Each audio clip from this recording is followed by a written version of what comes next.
તારીખ 27મી જૂનના રોજ વડોદરા શહેરમાં નીકળનારી ભગવાન જગન્નાથજીની રથયાત્રાની તૈયારીને અંતર્ગત શાંતિ સમિતિની એક બેઠક યોજાઈ હતી। વડોદરા શહેરમાં દર વર્ષની જેમ આ વર્ષે પણ તારીખ 27મીના રોજ વડોદરા શહેરમાં ધૂમધામથી અને અપાર શ્રદ્ધા સાથે ભગવાન જગન્નાથજીની રથયાત્રા યોજાનાર છે।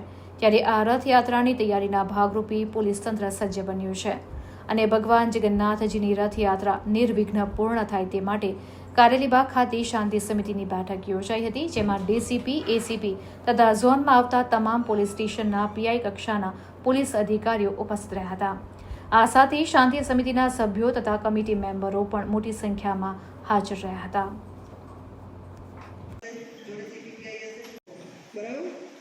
તો રથયાત્રાનો તહેવાર સારી રીતે આપણે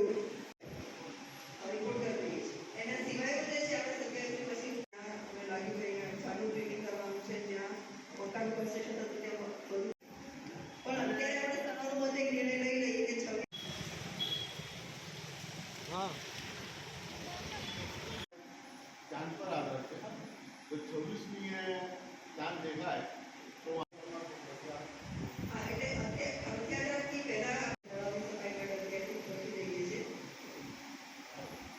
આગામી રથયાત્રા તહેવાર અનુસંધાને ઝોન 4 વિસ્તારના તમામ 7 પોલીસ સ્ટેશને આજે શાંતિ સમિતિની બેઠક લેવામાં આવેલી હતી। બેઠક કારેલીબાગ પોલીસ વિસ્તારમાં લેવામાં આવેલી હતી। જે વિસ્તાર કારેલીબાગમાંથી પસાર થઈ રહ્યો છે રથયાત્રાનો, એ વિસ્તાર મચ્છીપીટનો નાકો અને નાગરવાડા ને બધું વિસ્તાર આવે છે, જ્યાં સેન્સિટિવ વિસ્તાર છે ને બહોળા પ્રમાણમાં બંદોબસ્ત રાખવામાં આવે છે। આ બંદોબસ્તને લઈને અને કઈ રીતે શાંતિ સમિતિના સભ્યો એમાં કાર્યરત રહેશે, એમને શું કાર્યવાહી કરવાની છે, બધી સૂચના આપવામાં આવેલી હતી। રથયાત્રાના રૂટનું આજે નિરીક્ષણ કરવામાં આવેલું હતું। રૂટ ઉપર તમામ નીચે લટકતા વાયરો, જીબીના વાયરો, કેબલના વાયરો, જર્જરિત મકાનો તેમજ જે ઝાડ વધી ગયા હોય એને પ્રૂનિંગ કરવા માટેની અલગ અલગ ડિપાર્ટમેન્ટને સાથે રાખીને રૂટનું નિરીક્ષણ કરવામાં આવેલું હતું અને તે મુજબ બધા ડિપાર્ટમેન્ટને સૂચના આપવામાં આવેલી છે। સાથોસાથ શાંતિ સમિતિની બેઠકમાં રથયાત્રા શાંતિપૂર્ણ રીતે સંપન્ન થાય એની માટે તમામ શાંતિ સમિતિના સભ્યો પોતપોતાની ફરજના ભાગરૂપે જે જગ્યાએ ઊભા રહેશે ત્યાં ઊભા રહી અને પોલીસની મદદમાં રહેશે એવી સૂચના આપવામાં આવેલી છે। સાથોસાથ રથયાત્રાના તહેવારના દિવસથી જ તાજિયાના આગમનની શરૂઆત થઈ જાય છે, તો એ બાબતે પણ તાજિયાના આગમન બાબતે પણ તમામને સૂચના આપવામાં આવેલી છે કે રથયાત્રાના તહેવારની જોડે આજે તહેવાર આવી રહ્યો છે એમાં પણ જરૂરી સૂચના આપેલી છે અને આ તહેવાર શાંતિ રીતે બંને તહેવાર ઉજવાય એની માટે દરેકને સૂચના આપેલી છે।